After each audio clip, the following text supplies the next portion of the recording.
Okay, so dear Dharma practitioners, be comfortable yourself and relax your body.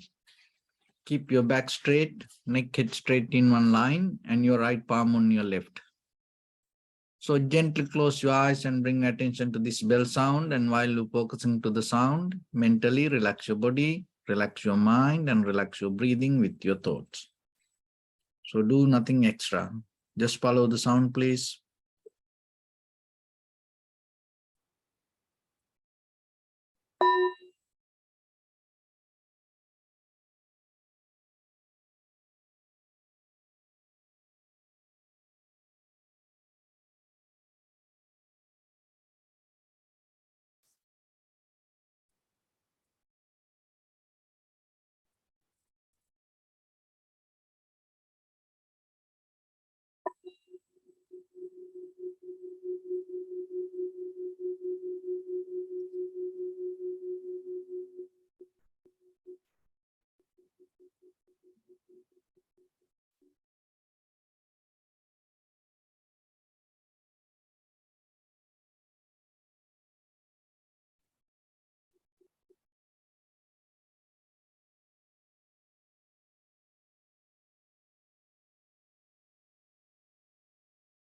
Namo tassa bhagavato arahato samma sambuddhassa. Namo tassa bhagavato arahato samma sambuddhassa. Namo tassa bhagavato arahato samma sambuddhassa. Homage to the Blessed One, the Exalted One, the fully enlightened One. So, dear Dhamma practitioners, before we start our practice session, as usual, we'll take few minutes for ourselves to understand how this meditation will help for us. So when it comes to our day-to-day life, we always go with informations, and this informations like a river keep coming towards us. There is no end. With our eye, ear, nose, tongue, body, mind, always we receiving. So out of this perception we receive, we start to think.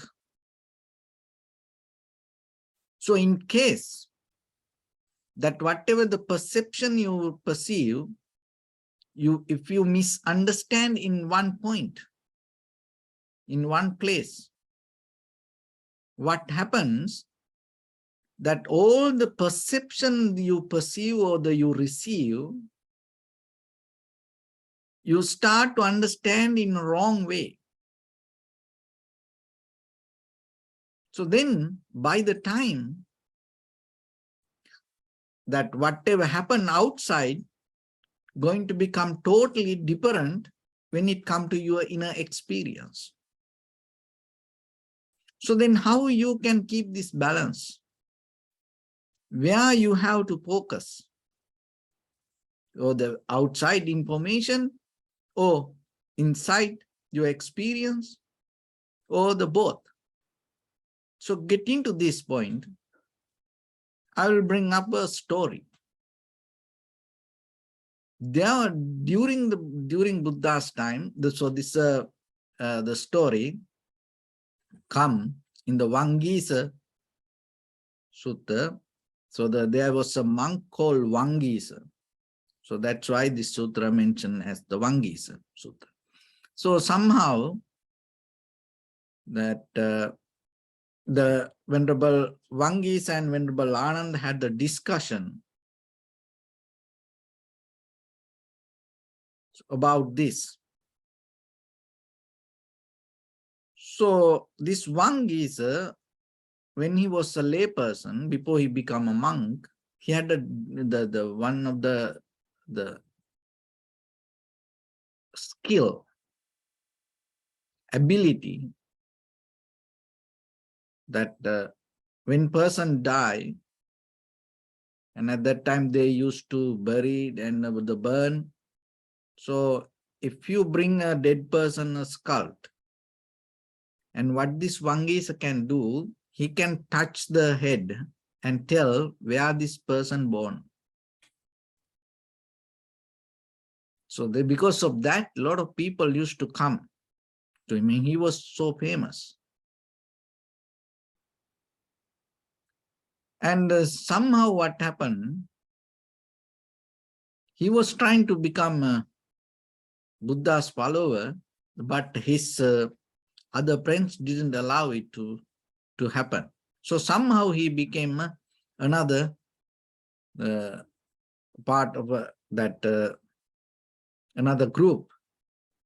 He became kind of like a yogi. And he used to practice some kind of a spiritual method. So by the time one day he met the Buddha, so now he has this special skill. So what the Buddha did in that point, a Buddha bought a skull, and one of the enlightened masters, so someone attained to the enlightenment and then attained to the Nibbana and passed away. So then, because after you attain to the Nibbana, you can't have another birth. So Buddha gave that skull to this person, and he touched it and knocked it. And he went to his the mind that he used all his skill and power to see where this person born, but he couldn't tell. He can't see it. And then he asked from Buddha, I can't see. Why is that? So then Buddha told, it is a secret. As you know, people like secret. They like to know, they like to learn secret. Like there was a very famous movie called Secret, and all over the world, everybody, into that movie because they're secret, kind of like that. See, in that time also the same. And somehow, so now this Vangisa had a strong desire to get that secret. What is this secret? So he became a monk and started to practice meditation. So that's how he entered to the Buddha's community of Sangha. So then he was a very skillful monk, and whatever the very long discussions or the Dharma, he had the ability to short it and explain it very clearly in very short ways. So somehow, before he attained to the enlightenment, later he attained to the enlightenment, but before he attained to the enlightenment, this discussion happened. So one day with Venerable Ananda, he went for a Pindapata. They went house to house collecting lunch, looking for lunch. So on the way, they had a very friendly discussion. And this Venerable Vangis asked from Venerable Ananda, maybe this Venerable Vangisa can't go to the Buddha and ask, but he has a very good friend. So that's why this being, in the community of Sangha, becoming a friend is very important sometimes.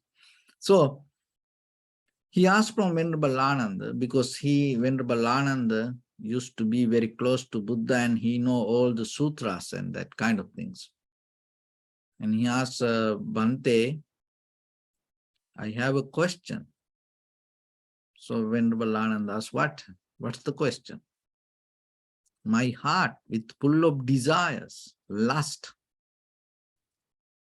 and it's burning. My heart is burning with the desire, sensual desires. What should I do? I always burning with it. So then Venerable Ananda told is that the very reason for that, you misguided, misunderstood the perception. See, this is very, very simple, but this is the entering point to that, where we are today and how it is applicable for us. So it's kind of like when you walk, so if you start to change your direction with one step, what will happen? Next step start to go in the wrong direction, next one, next one, next one. It's kind of like this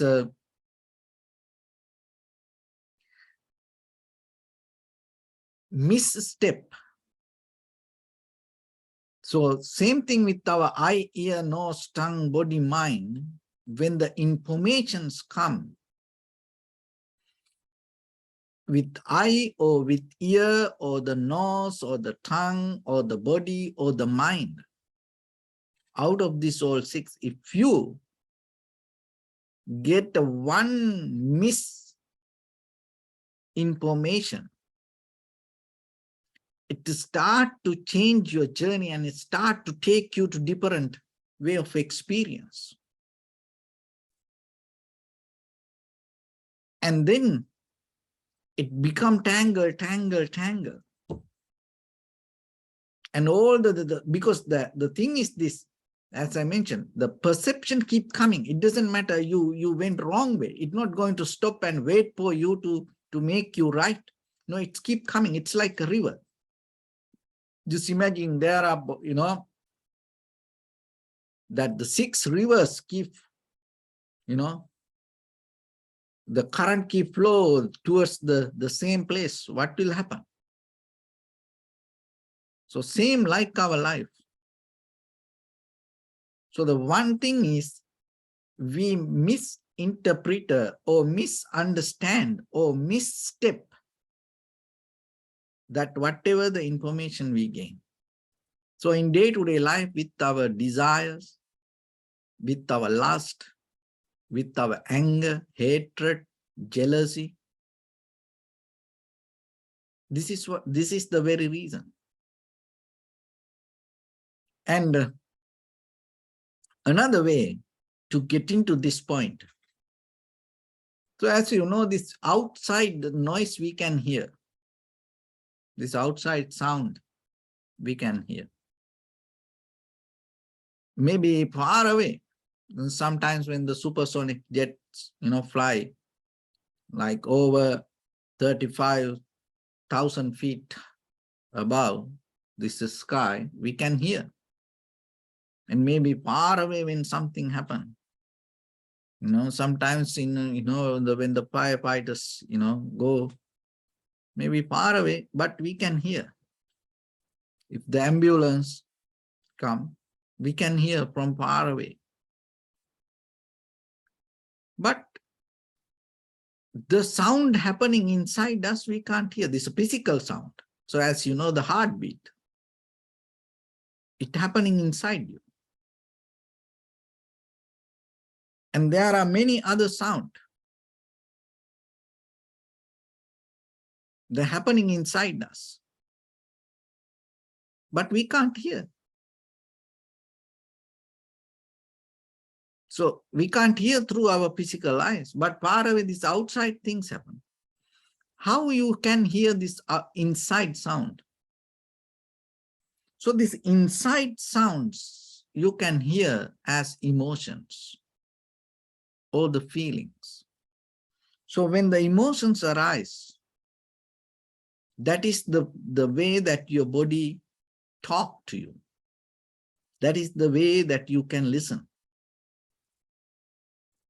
But sometimes that whatever that emotions start to have a conversation with you, start with the wrong information, what will happen? Your conversation going to become wrong. The way you address to your emotions going to become wrong. the way you address to your feelings going to become wrong. So then you get the wrong result. And it doesn't go with, it doesn't match with that inside you. It make unbalanced. That is what happened to us. Even whatever we think, because sometimes we think to make a kind of like a reaction to our own inner emotions. But if the information we misunderstand, what we think also going to become wrong. So if you think wrong, what will happen then? How you can make it right? How you can make your actions right? Where your verbal action, your bodily action, how you can make it right? You can't. So then once something happened, how you can make the result correct? You can't, because you're going to receive the wrong result. So this is the very simple mechanism happening around us. So that's why in the very first level, it is your personal responsibility to recognize clearly. Because if you recognize wrong way, things going to wrong. So don't allow to go there. So that is where your awareness is very necessary.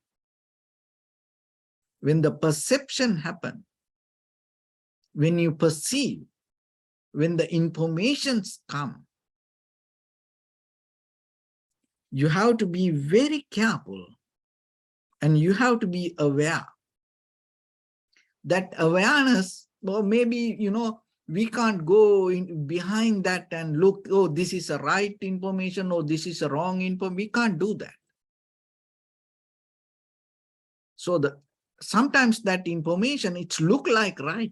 So we are not talking about that on the surface level, whatever that the comparison or the judgment.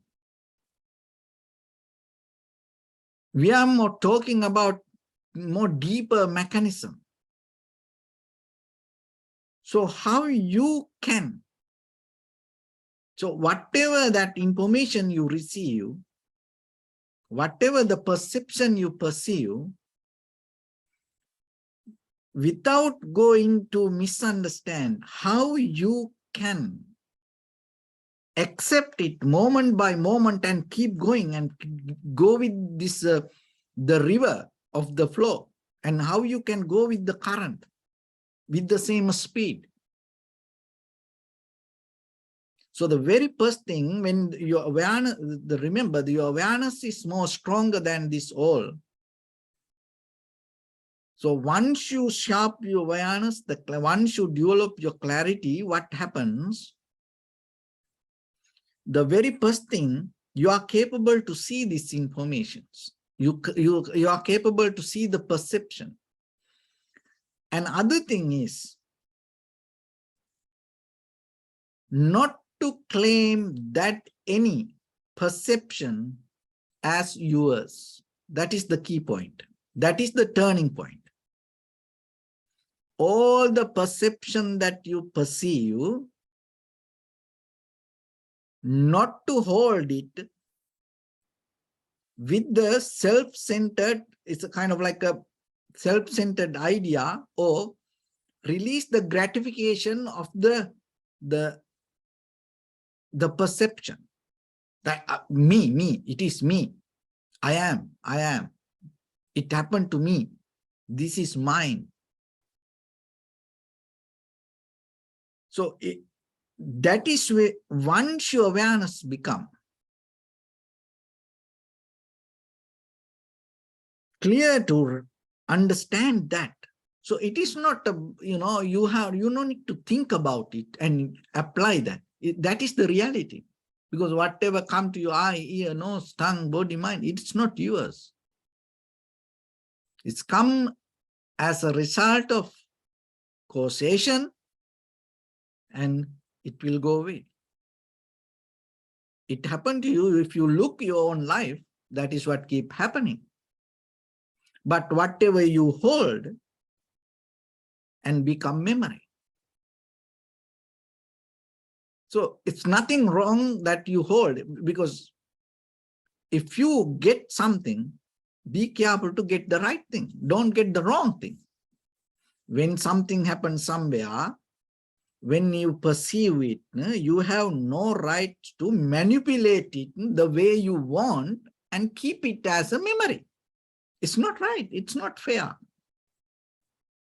So when something happens, if you are capable to get the exactly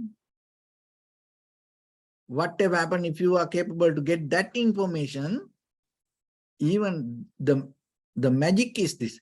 Even you no need to hold it as a memory, it's going to become your memory.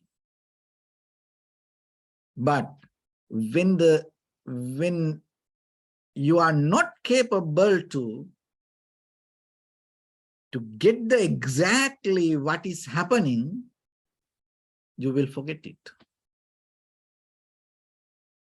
And so as a memory, maybe you hold some ideas and maybe it is your own creation, your own imagination. It's your own thoughts. So that is where the meditation will help you. In the beginning, we sit down and we build up our awareness with the one-pointness and develop our balance and develop undisturbed mind within ourselves. So once you have that ability, so whatever the perception you perceive, you are more capable to recognize it. And you are not allowing it to mix with your own thoughts. And at the same time, so whatever you recognize,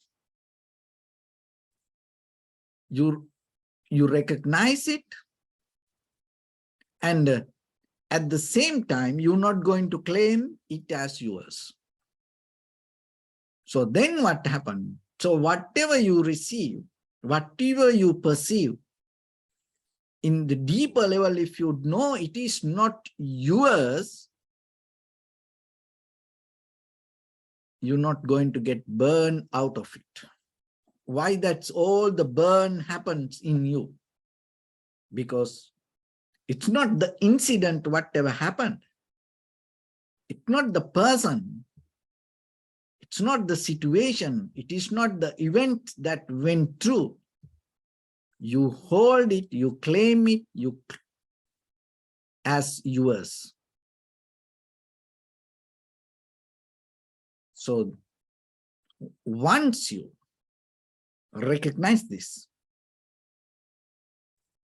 you are capable to keep the inner freedom, and that becomes your wisdom.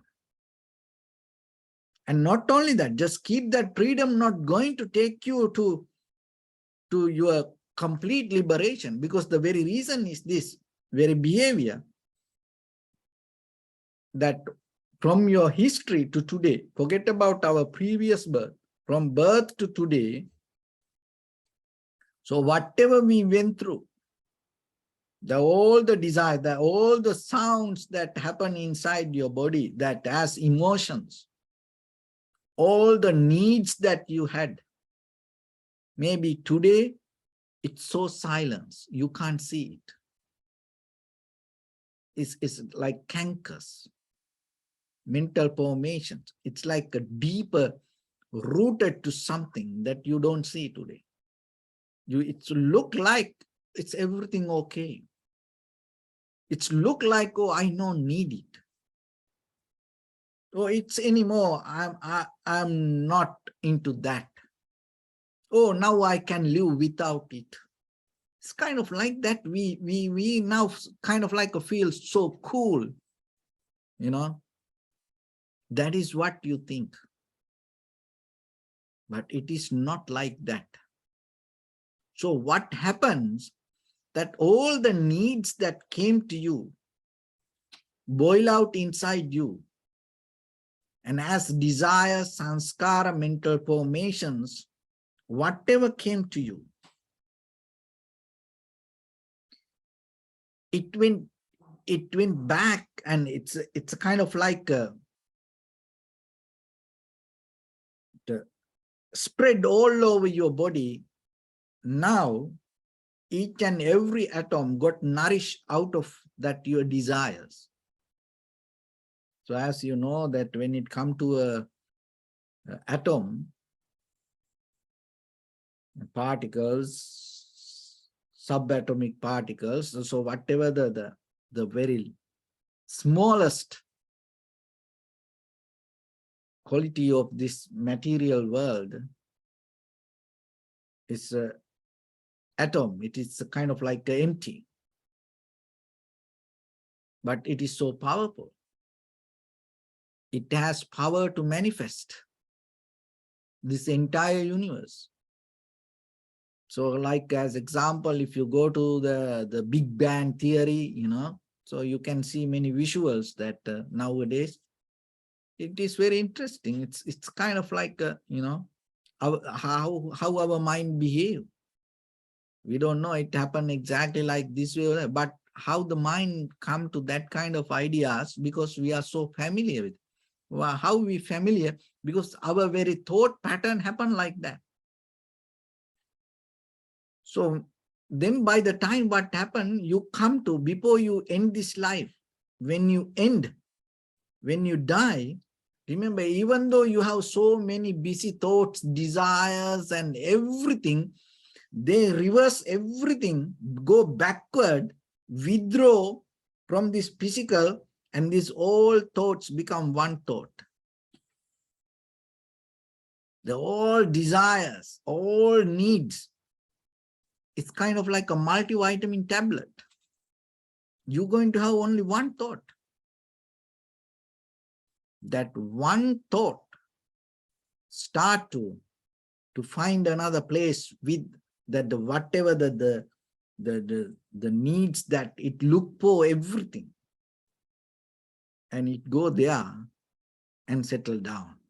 And once it settle down, it's like the Big Bang, boom, and go with all the desires of, yeah, I am, oh, I need this, that, I want this, and it start to overtake it grow as far as it can. No limit.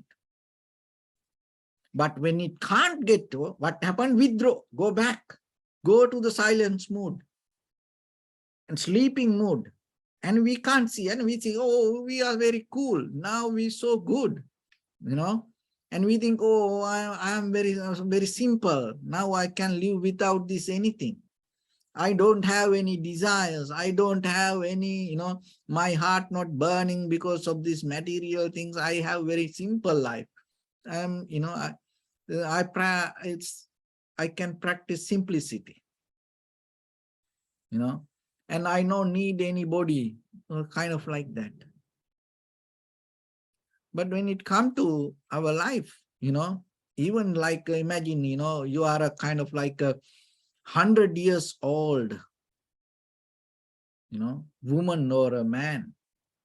Maybe you don't need any physical needs. You don't have any desires burning lust in you. You are very slow and simple, or kind of like that. So what will happen if there is a very young girl or the boy, stay close to you every day, start to touch this body and, massage and feed you and talk you, dance in front of you. So kind of like that, what will happen? That all the sleeping, that the needs start to come. In the, there are many stories in the history. There are Jataka stories. In the ancient time, people used to do that research. They have done it, So that's why that practicing meditation will take you to the bottom level. It is not a kind of like a, just you slow down with the material things and get out of it and have a very calm, relaxed, comfortable life. No, just looking, or you can't tell, oh, she's very calm, look nice. It's kind of like that. No, the mind behave in a totally different way. Daytime we all are good, very good, nice. But when the night come, the demons come with this night, So sometimes that it is nothing wrong. That's the very nature. We have to know that. We have to understand it. You have to know that. So that's why you should not give up, digging into deeper into you and practice yourself and get into the depth and clean yourself and sharp your awareness, because that is the only tool to work with this. And have the awareness, that awareness give that recognition to yourself when the thought arises, and your awareness has a power to go to each and every corner, each and every inch of your body, atom, and clean it. So when the thought arises, it is there right away, from where it comes, and even later, before the thoughts come, the shadow of the thoughts come, what's going to happen to you. So that's how your awareness become more sharp and clear. You are the one who's going to get benefit out of it, because no one responsible for anybody. Remember that. No one going to responsible for me. No one going to responsible for you. Then tomorrow, if we die, you or me die, we don't know where we go, but we know this is not the end. So, but if you have very clear awareness, you are the one who dealing with yourself, that whatever the last moment of thought, you're not going to misguide it. You're not going to hold it in profitable way. But if you don't have the skill or the practice, how are you going to do it? Forget about last thought, sometimes even with the material, physical things, we can't handle. So that's why you have to be sharp with the practice. And so that doesn't mean, for your whole life, you have to practice meditation. Meditation is a method to sharp your awareness. Don't misunderstand. If you can keep the awareness, that's it. So any posture, anywhere, in any place, if you can keep the awareness, that's the final. So otherwise, if you don't have, that's why we sit in a place and in a certain time period, we develop a discipline and practice to gain it. Once you have it, you don't need to sit. So anywhere you can, there's nothing even to practice, because if you have the awareness, what to practice? So that's why, don't misunderstand. So but if you have the awareness, then you know what to do in the very next level. But if you don't have it, don't allow the things to happen in a very easy way. Not outside, inside you.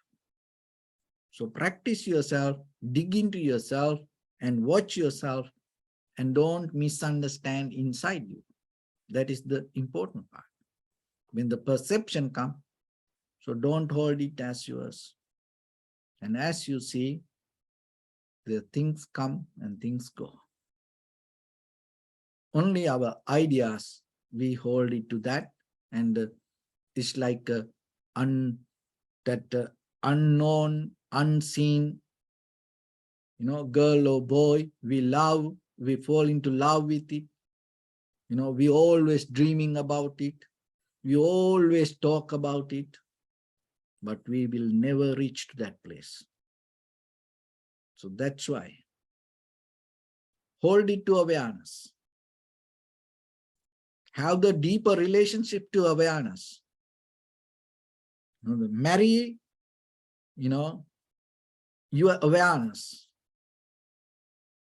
Develop the best friendship with your awareness, because end of the day, that is the only thing can protect you. There's nothing else. So with that, let's get into practice a little bit. So your right palm on your left, neck head straight in one line, and be comfortable with your posture. So bring attention to your body and scan head to toes yourself and say Sopatveva, or may I be well and happy, 3 times.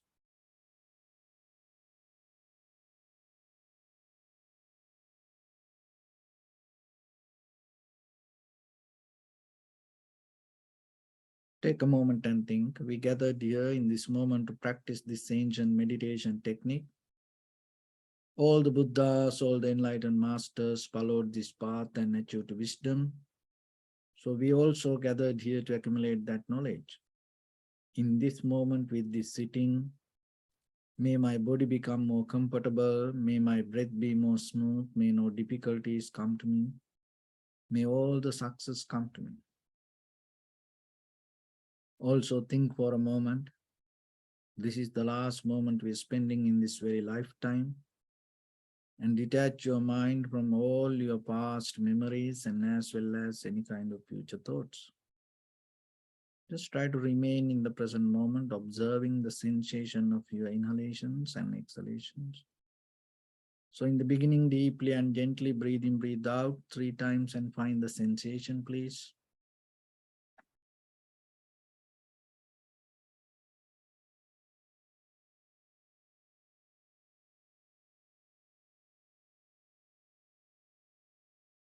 And allow your inhalations, exhalations happen itself. When it happens, recognize it. Be very clear with your recognition. Do nothing extra.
Bring attention to your body, please. Observe your posture.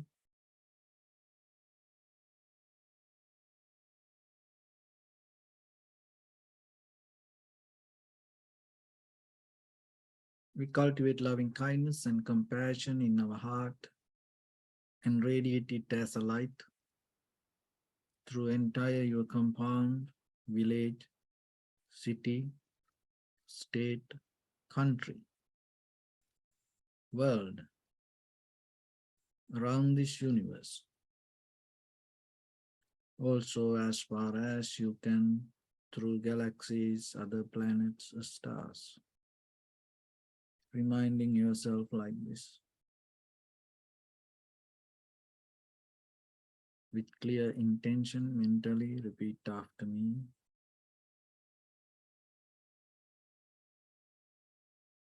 May all living beings in this universe be well and happy.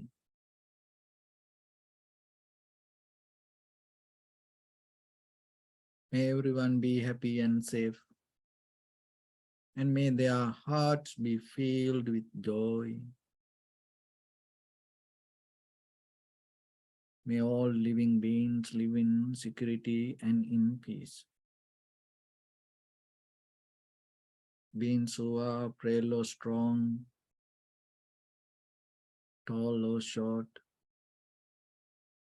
big or small, visible or not visible, near or far away, already born or yet to be born. May all of them dwell in perfect tranquility.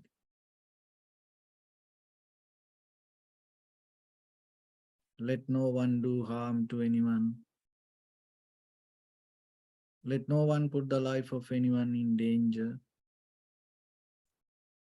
Let no one out of anger or ill will wish anyone any harm. Expand the loving kindness and compassion beginning from your heart. Forward. Visualize yourself and send it as a light.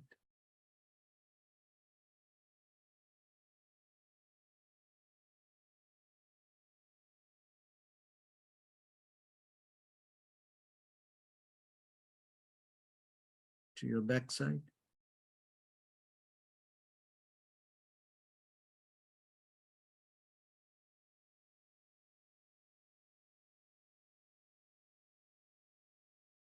To your left side.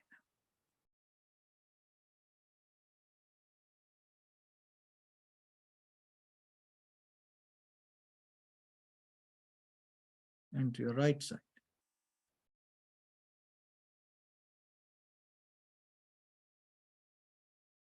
Downward.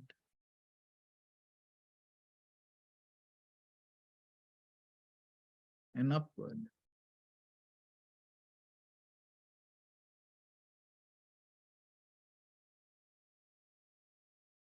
To all 6 directions at once.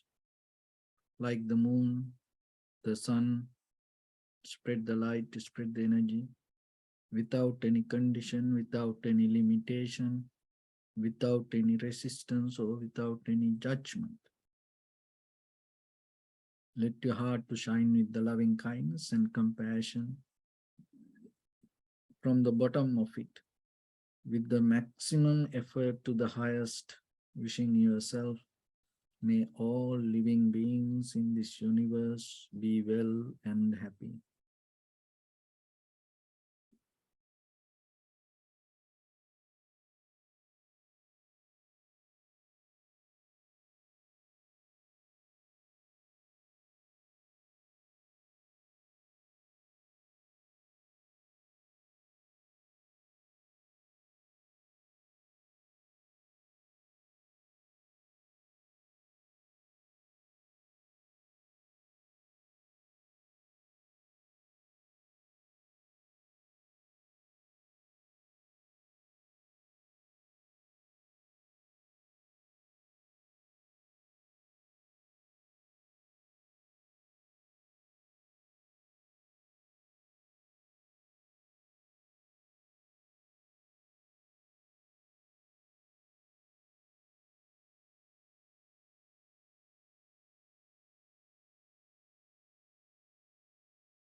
Say sadhu, sadhu, sadhu. So first of all, we offer this practice to the great qualities of the Buddha, Dhamma and the Sangha.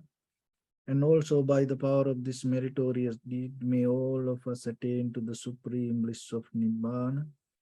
May all your guardian angels and deities will receive these merits and increase their longevity and protect all of you from any kind of planetary influences or any ill effects.